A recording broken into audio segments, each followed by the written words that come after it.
Hello students, आइए देखते हैं चैप्टर 3 की दूसरी हेडिंग आवर्त सारणी की उत्पत्ति के बारे में।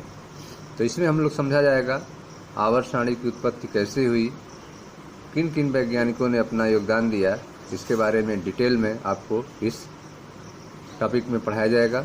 मैं मनीष गुप्ता अपने चैनल में आपका स्वागत करता हूं। तो आइए दोस्तों स्टार्ट करते हैं आवर्त सारणी की उत्पत्ति के बारे में। तत्वों का वर्गीकरण समूहों में और आवर्तिता नियम एवं आवर्त सारणी का विकास वैज्ञानिकों द्वारा अनेक अवलोकनों तथा प्रयोगों का परिणाम है। ठीक है, तो आवर्त सारणी का विकास जो है वह वैज्ञानिकों के द्वारा किए गए अनेक अवलोकन और प्रयोगों का परिणाम जो है आवर्त सारणी का विकास है। ठीक है, इसमें जो है तत्वों का वर्गीकरण जो है समूहों में किया गया है। तत्वों का वर्गीकरण समूहों में और आवर्तिता नियम, ठीक है, इसमें जो है आवर्त सारणी में आवर्तिता नियम भी लागू होता है। ठीक है, तत्वों का विकास समूहों में और आवर्तिता नियम एवं आवर्त सारणी का विकास वैज्ञानिकों द्वारा अनेक अवलोकनों तथा प्रयोगों का परिणाम है। इसकी शुरुआत जो है सर्वप्रथम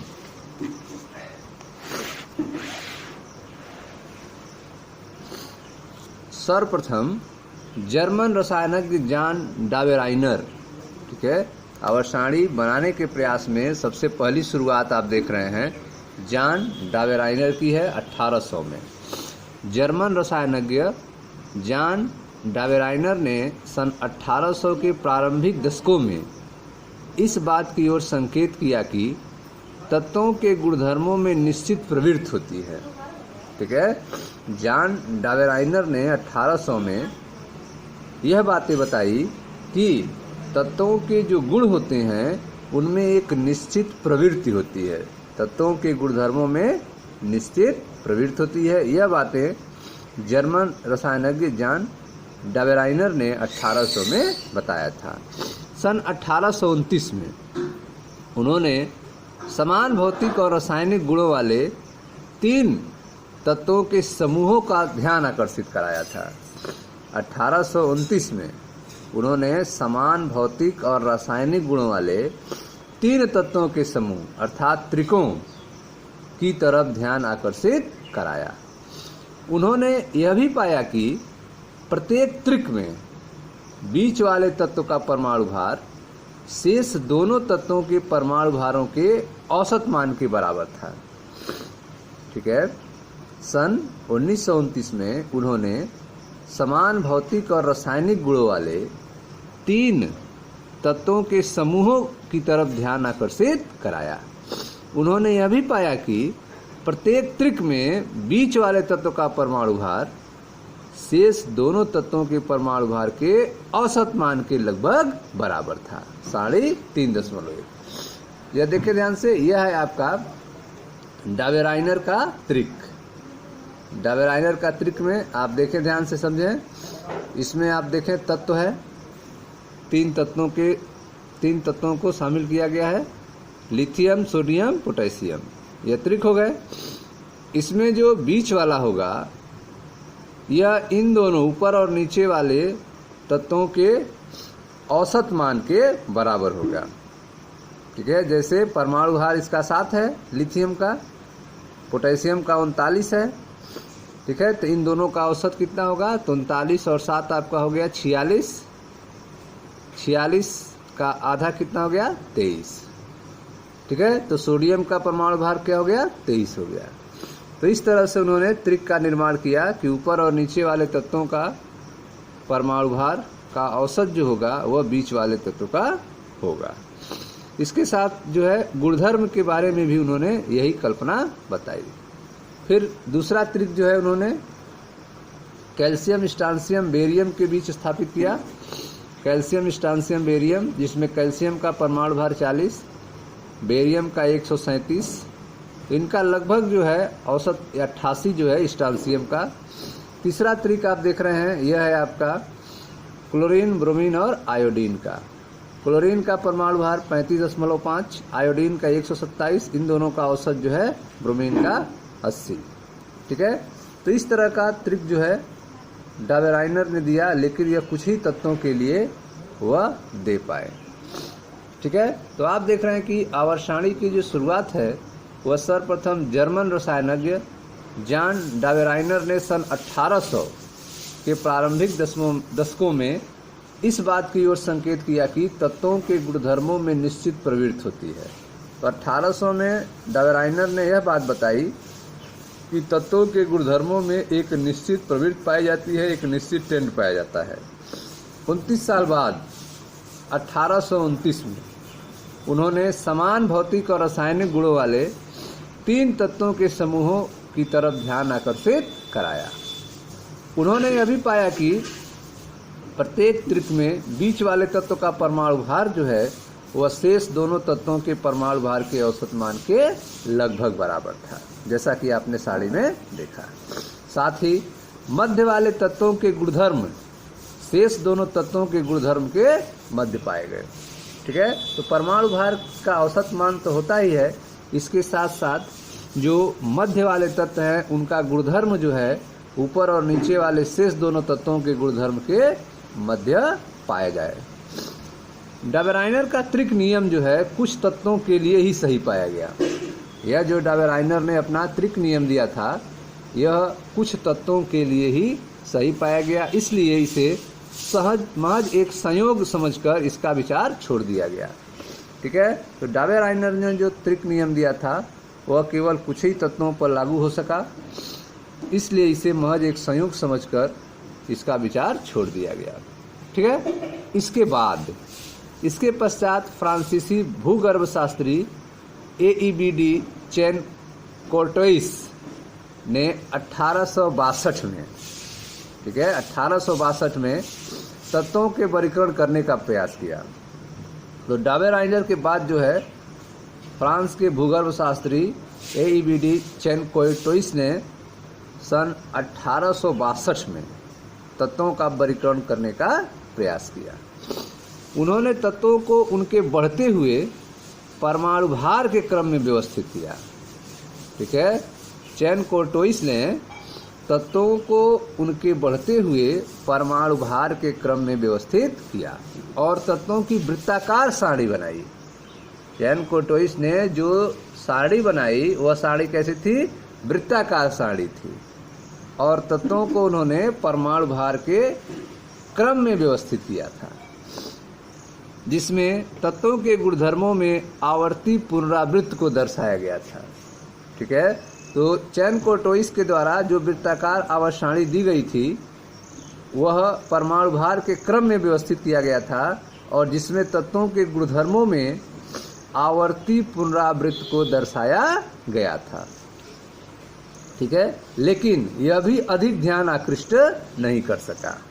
चैन कोर्टोइस के द्वारा दिया गया आवर्त सारणी जो है अधिक ध्यान आकर्षित नहीं कर सका। ठीक है, तो आप देख रहे हैं कि डाबेराइनर का त्रिक नियम जो है केवल कुछ ही तत्वों के लिए सही पाया गया, इसलिए इसे महज एक संयोग समझकर इसका विचार छोड़ दिया गया।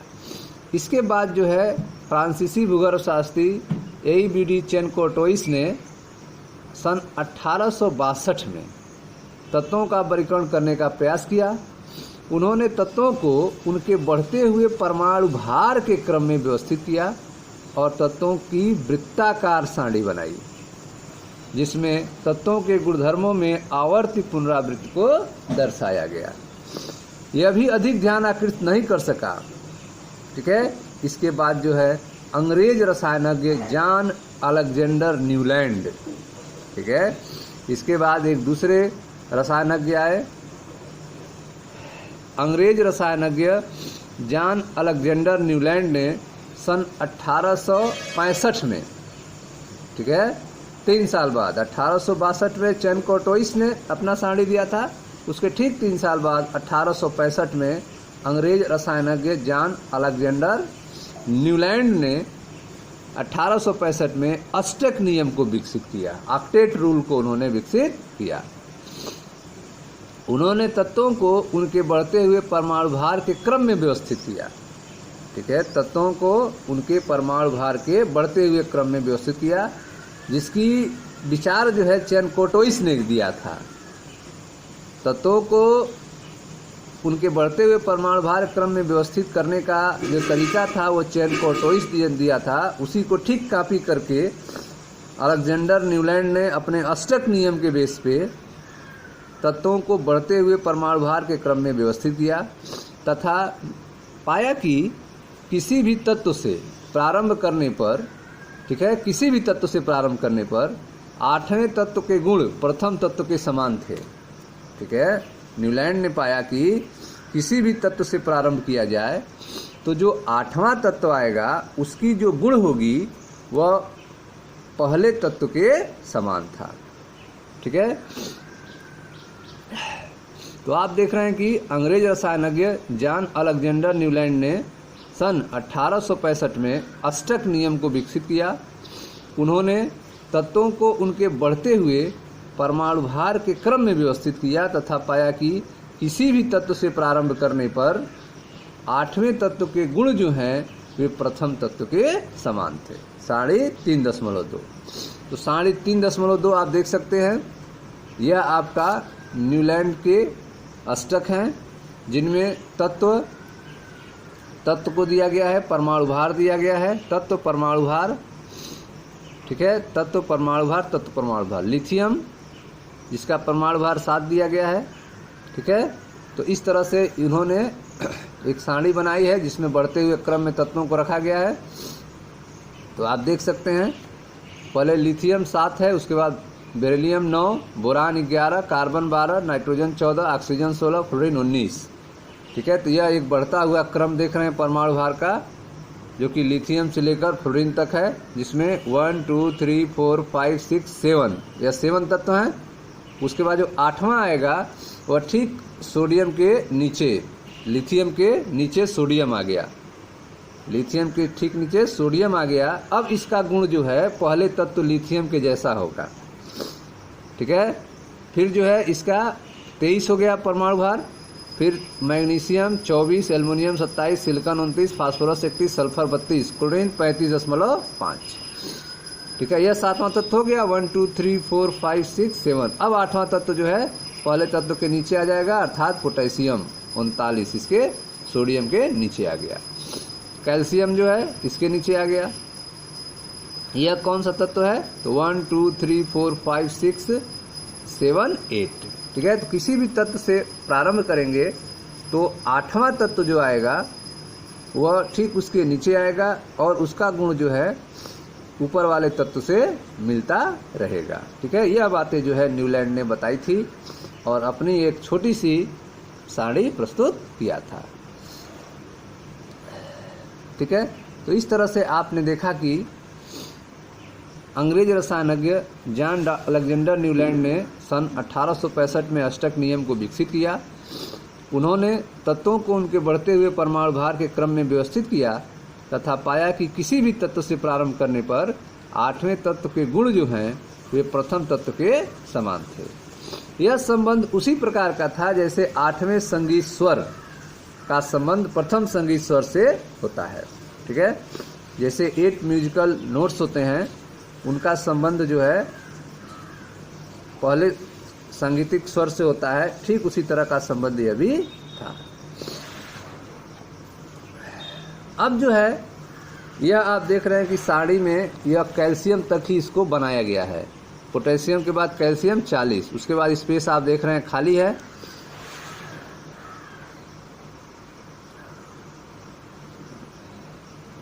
यह संबंध उसी प्रकार का था जैसे 8वें सांगीतिक स्वर का संबंध प्रथम सांगीतिक स्वर से होता है। ठीक है, न्यूलैंड का अष्टक नियम सिर्फ कैल्शियम तक के तत्वों तक सही प्रतीत हुआ।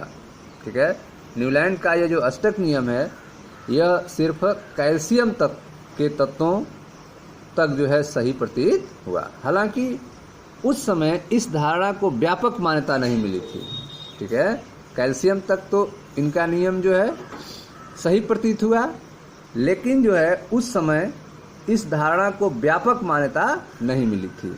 परंतु बाद में रॉयल सोसाइटी जो लंदन का है द्वारा सन 1887 में, ठीक है, न्यूलैंड को डेवी पदक द्वारा पुरस्कृत कर उनके काम को मान्यता दी गई। ठीक है, तो न्यूलैंड का अष्टक नियम जो है सिर्फ कैल्शियम तक के तत्वों तक सही प्रतीत होता है। हालांकि उस समय इस धारणा को व्यापक मान्यता नहीं मिली, परंतु बाद में रॉयल सोसाइटी द्वारा सन 1887 में न्यूलैंड को डेवी पदक द्वारा पुरस्कृत किया गया और उनके काम को मान्यता दी गई। ठीक है। उसके बाद जो है 1834 से 1907 के बीच में रूसी रसायनज्ञ दामित्री मेंडलीव और एक जर्मन रसायनज्ञ थे लोथर मेयर 1830 से 1895 के सतत प्रयास से, इन्होंने लगातार कंटिन्यूअस प्रयास कर रहे थे। यह जो वैज्ञानिकों ने अपना विचार रखा था, जिसमें आप देख रहे हैं कि डाबेराइनर का त्रिक है, ठीक है। उसके बाद जो है चैन कोर्टोइस का विचार है, फिर न्यूलैंड का अष्टक नियम के आधार पर जो बातें बताई गई हैं, इन सब चीज़ों को ध्यान में रखते हुए रूसी रसायनज्ञ दमित्री मेंडलीव और जर्मन रसायनज्ञ लोथर मेयर के सतत प्रयासों के फलस्वरूप आवर्त सारणी के विकास में सफलता प्राप्त हुई। ठीक है। तो आवर्त सारणी के विकास में सफलता जो है वह रूसी रसायनज्ञ दमित्री मेंडलीव और जर्मन रसायनज्ञ लोथर मेयर के सतत प्रयासों के फलस्वरूप हुई। स्वतंत्र रूप से कार्य करते हुए, ठीक है, दोनों लोग अलग अलग कार्य कर रहे थे, एक साथ नहीं कार्य कर रहे थे। स्वतंत्र रूप से कार्य करते हुए दोनों रसायनज्ञों ने सन 1869 में प्रस्तावित किया।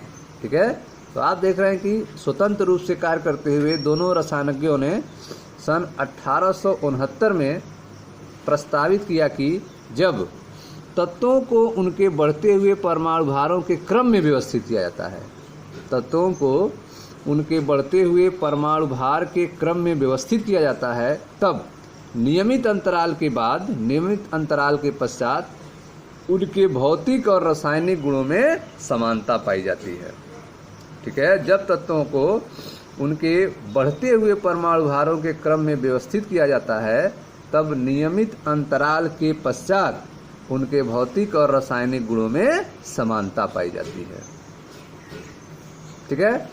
लोथर मेयर ने भौतिक गुणों जैसे कि परमाणुवीय आयतन, गलनांक, क्वथनांक और परमाणु भार के मध्य वक्र आलेखित किया, जो एक निश्चित समुच्चय वाले तत्वों में समानता दर्शाता था। ठीक है। तो इसके सबूत के लिए आप देख रहे हैं लोथर मेयर ने भौतिक गुणों जैसे कि परमाणुवीय आयतन, गलनांक, क्वथनांक, परमाणु भार के मध्य जो है वक्र आलेखित किया, जो एक निश्चित समुच्चय वाले तत्वों में समानता दर्शाता था। इस आधार पर उन्होंने कहा कि जब तत्वों को उनके बढ़ते हुए परमाणु भारों के क्रम में व्यवस्थित किया जाता है, तब नियमित अंतराल के पश्चात उनके भौतिक तथा रासायनिक गुणों में समानता पाई जाती है। ठीक है। सन 1868 तक लोथर मेयर ने तत्वों की एक सारणी का विकास कर लिया था। 1868 तक जो है लोथर मेयर ने, जो कि जर्मन के रसायनज्ञ थे, एक सारणी का विकास कर लिया था जो आधुनिक आवर्त सारणी से काफ़ी मिलती जुलती थी। सन 1868 तक लोथर मेयर ने तत्वों की एक सारणी का विकास कर लिया जो आधुनिक आवर्त सारणी से काफ़ी मिलती जुलती थी, लेकिन उसके काम का विवरण जो है वह दमित्री मेंडलीव के काम के विवरण से पहले प्रकाशित नहीं हो पाया। ठीक है। तो आप देख रहे हैं कि मेंडलीव के पहले लोथर मेयर ने एक सारणी का विकास कर लिया था, लेकिन उनके काम का जो विवरण है वह दमित्री मेंडलीव के काम के विवरण से पहले प्रकाशित नहीं हो पाया। इसीलिए आधुनिक आवर्त सारणी के विकास में योगदान का श्रेय दमित्री मेंडलीव को दिया गया है। ठीक है। आधुनिक आवर्त सारणी के विकास में योगदान का श्रेय किसको मिल गया? दमित्री मेंडलीव को दिया गया है। ऐसा क्यों हो गया?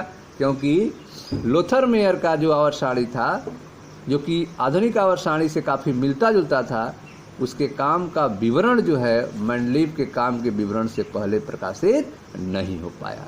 इस कारण से आधुनिक आवर्त सारणी के विकास का योगदान का श्रेय दमित्री मेंडलीव को दिया गया है। हालांकि आवर्ती संबंधों का अध्ययन का आरंभ जो है डाबे राइनर ने किया था, किंतु मेंडलीव ने आवर्त सारणी को पहली बार प्रकाशित किया था। ठीक है, आवर्त सारणी का अध्ययन का आरंभ जो है वह 1800 के दशक में जॉन डाबेराइनर ने शुरुआत की थी, जो जर्मन के रसायनज्ञ थे, किंतु मेंडलीव ने आवर्त नियम को पहली बार प्रकाशित किया था। मेंडलीव का आवर्त नियम क्या था? तो मेंडलीव के आवर्त नियम जो है वह यह है कि तत्वों के गुणधर्म उनके परमाणु भारों के आवर्ती फलन होते हैं।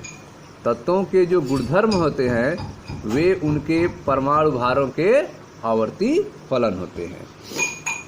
मेंडलीव ने तत्वों को क्षैतिज पंक्तियां और ऊर्ध्वाधर स्तंभों में उनके बढ़ते हुए परमाणु भारों के अनुसार सारणी में इस तरह क्रम में रखा कि समान गुणधर्मों वाले तत्व एक ही ऊर्ध्वाधर स्तंभ या समूहों में स्थान पाएं। ठीक है, मेंडलीव ने आवर्त नियम को पहली बार प्रकाशित किया। ठीक है, मेंडलीव का जो आवर्त नियम था वह यह था कि तत्वों के गुणधर्म उनके परमाणु भारों के आवर्ती फलन होते हैं। तत्वों के गुणधर्म उनके परमाणु भारों के आवर्ती फलन होते हैं। मेंडलीव ने तत्वों को क्षैतिज पंक्तियों एवं ऊर्ध्वाधर स्तंभों में उनके बढ़ते हुए परमाणु भार के अनुसार सारणी में इस तरह क्रम में रखा कि समान गुणधर्मों वाले तत्व एक ही ऊर्ध्वाधर स्तंभ या समूहों में स्थान पाएं। ठीक है, मेंडलीव द्वारा तत्वों का वर्गीकरण निश्चित तौर पर लोथर मेयर के वर्गीकरण से अधिक विस्तृत था।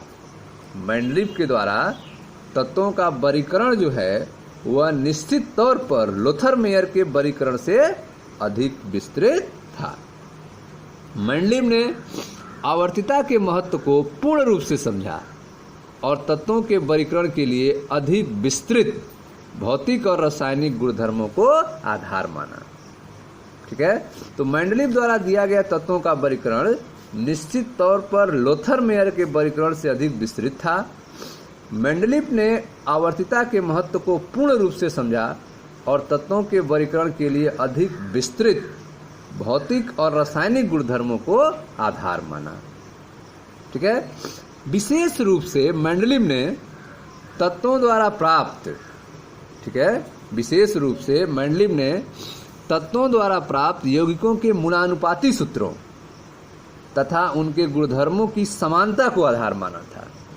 ठीक है, विशेष रूप से मेंडलीव ने तत्वों के द्वारा प्राप्त यौगिकों के मूलानुपाती सूत्रों और उनके गुणधर्मों की समानता को आधार माना था। ठीक है, तो आप देख रहे हैं कि आवर्त सारणी आवर्ती संबंध के अध्ययन का प्रारंभ जो है डाबेराइनर ने किया था, किंतु मेंडलीव ने आवर्त नियम को पहली बार प्रकाशित किया और इस नियम के आधार पर उन्होंने कहा कि तत्वों के गुणधर्म उनके परमाणु भारों के आवर्ती फलन होते हैं। ठीक है, मेंडलीव ने तत्वों को क्षैतिज पंक्तियों एवं ऊर्ध्वाधर स्तंभों में उनके बढ़ते हुए परमाणु भार के अनुसार सारणी में इस तरह क्रम में रखा कि समान गुणधर्म वाले तत्व एक ही ऊर्ध्वाधर स्तंभ या समूहों में स्थान पाएं। मेंडलीव द्वारा तत्वों का वर्गीकरण निश्चित तौर पर लोथर मेयर के वर्गीकरण से अधिक विस्तृत था। मेंडलीव ने आवर्तिता के महत्व को पूर्ण रूप से समझा और तत्वों के वर्गीकरण के लिए अधिक विस्तृत भौतिक और रासायनिक गुणधर्मों को आधार माना। ठीक है, विशेष रूप से मेंडलीव ने तत्वों द्वारा प्राप्त यौगिकों के मूलानुपाती सूत्रों तथा उनके गुणधर्मों की समानता को आधार माना था। ठीक है, वह यह जानते थे कि यदि परमाणु भार के क्रम का पूर्णतः पालन किया जाता है तो कुछ तत्व जो हैं उनके द्वारा दिए गए क्रम में आवर्त सारणी में नहीं रखे जा सकते थे। ठीक है, वह यह जानते थे कि यदि परमाणु भार के क्रम का पूर्णतः पालन किया जाता तो कुछ तत्व जो हैं उनके द्वारा दिए गए क्रम में आवर्त सारणी में नहीं रखे जा सकते थे। इसके लिए उन्होंने समान रासायनिक गुण दर्शाने वाले तत्वों को आवर्त सारणी में उचित स्थान देने के लिए उनके परमाणु भारों के क्रम की उपेक्षा कर दी। ठीक है, यदि परमाणु भार के क्रम का पूर्णतः पालन किया जाता तो कुछ तत्वों को उनके द्वारा दिए गए क्रम में आवर्त सारणी में नहीं रखे जा सकते थे। उन्होंने समान रासायनिक गुण दर्शाने वाले तत्वों को आवर्त सारणी में उचित स्थान देने के लिए उनके परमाणु भारों के क्रम की उपेक्षा की। परमाणु भारों का उन्होंने ध्यान नहीं दिया, केवल ध्यान दे दिया कि रासायनिक गुण उनका समान है तो उन्हीं तत्वों की सीरीज में उनको रख दिया जाए। परमाणु भार के पर विचार उन्होंने छोड़ दिया इस स्थिति में। उदाहरण के तौर पर आयोडीन, जिसका परमाणु भार जो है समूह 6वें के तत्व टेलुरियम से कम था। आयोडीन, जिसका परमाणु भार समूह 6 के तत्व टेलुरियम से कम था, को समूह 7 में फ्लोरीन, क्लोरीन, ब्रोमीन आदि के साथ गुणधर्मों में समानता के आधार पर रखा गया। ठीक है, तो आयोडीन जो है उसको 7वें समूह में रखा गया। किस आधार पर? क्योंकि आयोडीन का गुण जो था वह फ्लोरीन, क्लोरीन, ब्रोमीन आयोडीन के साथ मिल रहा था, इस आधार पर उसे रख दिया, वहां रखा गया। लेकिन परमाणु भार को अगर ध्यान में रखा जाए तो इसको 6वें में रखना चाहिए। ठीक है, आयोडीन, जिसका परमाणु भार समूह 6 के तत्व टेलुरियम से कम था, को समूह 7वें में फ्लोरीन, क्लोरीन, ब्रोमीन आदि के साथ गुणधर्मों में समानता के आधार पर रखा गया है। उन्होंने समान गुणधर्म वाले तत्वों को एक समूह में रखने की प्राथमिकता को आधार मानते हुए यह प्रस्तावित किया कि कुछ तत्व जो खोजे नहीं गए थे के लिए सारणी में कुछ रिक्त स्थान छोड़ दिए गए। ठीक है, तो आप देख रहे हैं कि मेंडलीव ने समान गुणधर्म वाले तत्वों को एक समूह में रखने की प्राथमिकता को आधार मानते हुए यह प्रस्तावित किया कि कुछ तत्व जो अभी खोजे नहीं गए थे उनके लिए भी आवर्त सारणी में उन्होंने जगह दिया, रिक्त स्थान छोड़ा, उनके गुणों के बारे में बताया। ठीक है, के लिए सारणी में कुछ स्थान छोड़ दिए गए। उदाहरण के लिए, जब मेंडलीव की आवर्त सारणी प्रकाशित हुई तब गैलियम और जर्मेनियम तत्वों की खोज नहीं हुई थी। ठीक है, जब मेंडलीव की आवर्त सारणी प्रकाशित हुई तो उस समय गैलियम और जर्मेनियम तत्वों की खोज नहीं हुई थी।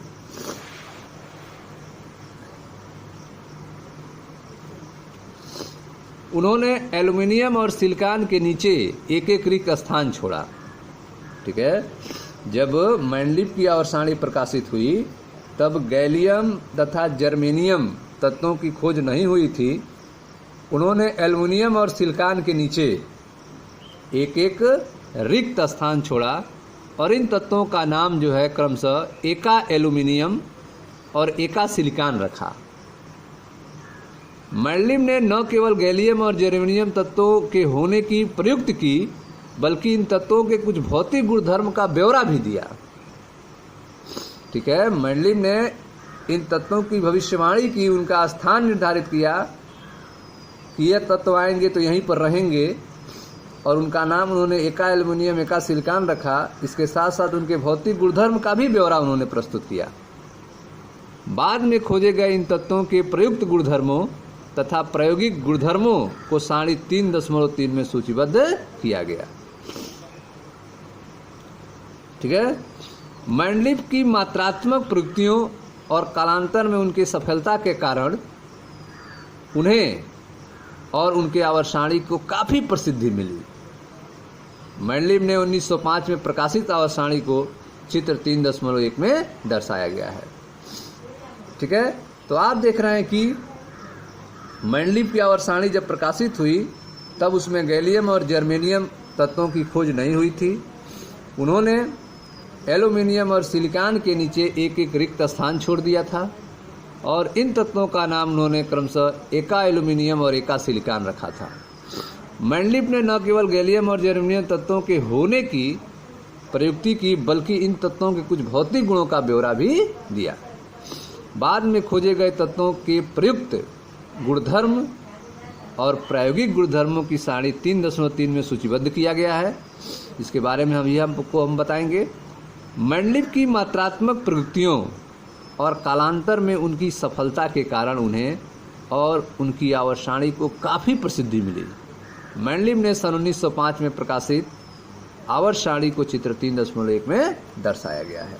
ठीक है, तो यह जो मैंडलिप की भविष्यवाणी थी एका एल्युमिनियम और एका सिलिकॉन के लिए, इसके बारे में आप देख सकते हैं।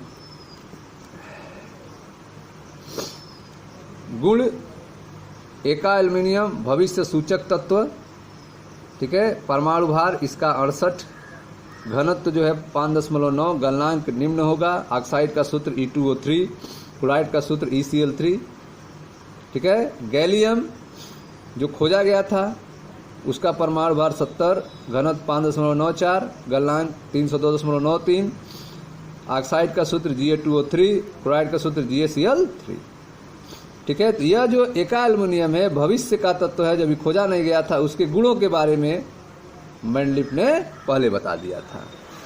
उसके बाद जो है आप इसका देख सकते हैं, एका सिलिकॉन का जो भविष्य सूचक तत्व है, इसका परमाणु भार उन्होंने 72, घनत्व 5.5, गलनांक उच्च बताया था। ऑक्साइड का सूत्र EO2, क्लोराइड का सूत्र ECl4 बताया था। जर्मेनियम जो खोजा गया तत्व था उसका परमाणु भार 72.6, घनत्व 5.36, गलनांक 1231, ऑक्साइड का सूत्र GeO2 और क्लोराइड का सूत्र GeCl4 उन्होंने बताया था। ठीक है, तो इस तरह से मैंडलिप द्वारा एका एल्युमिनियम, गैलियम तथा एका सिलिकॉन जर्मेनियम तत्वों की प्रयुक्ति की गई थी। मैंडलिप के द्वारा जो प्रस्तुत किया गया आवर्त सारणी है, यह है आपकी आवर्त सारणी जो मैंडलिप ने दिया था। इसके बारे में हम लोग देख लेते हैं। मैंडलिप द्वारा प्रकाशित आवर्त सारणी, मैंडलिप के द्वारा प्रकाशित यह आवर्त सारणी है, जिसमें आप देख सकते हैं कि सीरीज लिया गया है, श्रेणी सीरीज लिया गया है, जिसमें आप देख रहे हैं 1 2 3 4 5 6 7 8 9 10 11 12, ठीक है। 12 नंबर तक सीरीज में दिए गए हैं। ग्रुप्स ऑफ एलिमेंट्स लिए गए हैं। इसमें ग्रुप ऑफ एलिमेंट में आप देख रहे हैं 8 ग्रुप हैं, ठीक है। 8 ग्रुप हैं जिसको आप देख सकते हैं। 0 यहाँ पे है, फिर first, second, third, fourth, fifth, sixth, 7 और 8, ठीक है। ये सब ग्रुप्स हैं। तो मैंडलिप ने आवर्त सारणी को सीरीज और ग्रुप में डिवाइड किया था। सीरीज में आप देख रहे हैं 1 से लेकर 12 नंबर हैं, और ग्रुप में आप देख रहे हैं 0 से लेकर 8 तक नंबर हैं, ठीक है। पहला जो सीरीज है इसमें केवल हाइड्रोजन आप देख रहे हैं, फर्स्ट ग्रुप में हाइड्रोजन है, जबकि दूसरे सीरीज में, ठीक है, 0 वाले में हीलियम है, फर्स्ट में लिथियम है, सेकेंड में बेरिलियम है, फोर्थ में बोरान है, फिफ्थ में कार्बन है, ठीक है। फोर्थ में कार्बन है, फिफ्थ में नाइट्रोजन है, सिक्स्थ में ऑक्सीजन है, सेवंथ में फ्लोरीन है, ठीक है। इस तरह से थर्ड सीरीज में neon, sodium, magnesium, aluminium, silicon, phosphorus, sulphur, chlorine, इस तरह से उन्होंने रखा है। कुछ जगह जो है स्पेस खाली हैं, जैसे यहाँ पे आप देखें खाली यहाँ पे स्पेस है, यह भविष्य में तत्व खोजे जाएंगे तो रखे जाएंगे, ठीक है। यहाँ पर आप देख रहे हैं स्पेस खाली है, यहाँ पे स्पेस खाली हैं, यह भविष्य सूचक तत्व हैं। जब इनको यह खोजे जाएंगे तब इनको यहाँ पे स्थान दिया जाएगा, ठीक है। तो यह मैंडलिप की आवर्त सारणी थी, ठीक है। उनके ऑक्साइड के बारे में उन्होंने नीचे दिया था, ये आप देख सकते हैं, R, R2O, RO, R2O3, RO2, R2O5, ठीक है, RO3, R2O7, RO4, ठीक है। यह हायर सलाइन ऑक्साइड्स हैं। हायर गैसियस हाइड्रोजन कंपाउंड के बारे में RH4, RH3, RH2, RH, ठीक है। यह सारणी जो है मैंडलिप के द्वारा प्रकाशित की गई थी, ठीक है। स्टूडेंट्स, मिलते हैं नेक्स्ट वीडियो में, जहां हम लोग चर्चा करेंगे आधुनिक आवर्त सारणी के बारे में। मैं मनीष गुप्ता अपने चैनल में आपको स्वागत करता हूं। आप वीडियो को लाइक करें, शेयर करें, चैनल को सब्सक्राइब करें। धन्यवाद दोस्तों।